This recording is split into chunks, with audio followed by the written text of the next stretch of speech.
شیعه نیستی، اگه اینو بشنوی جیگرت حال نیاد. یه روزی امام حسین میخواسته بره توی خیمه، بعد حضرت عباس میگه که با من بیا، اگر من صدامو بلند کردم بیا داخل و همه اون کسی که زیر خیمه هستن رو بکش. آقا امام حسین میگه وارد این خیمه میشه، میگه سلام علیکم و رحمت الله و برکاته.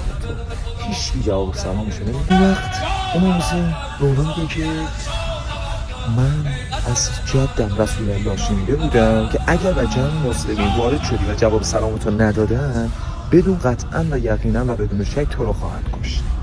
و اینجا صداشو میبره بالا و میگه قسم بر جدم رسول الله و به خداوند سوگند که من تنها نیامدم و با برادرم ابو فاضل آمدم.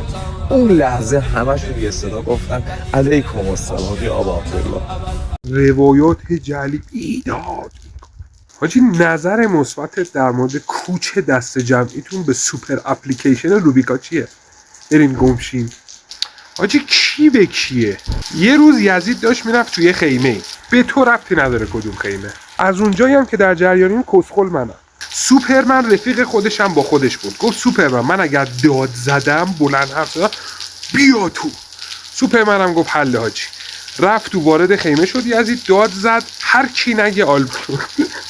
جماعت جوابشو ندادن.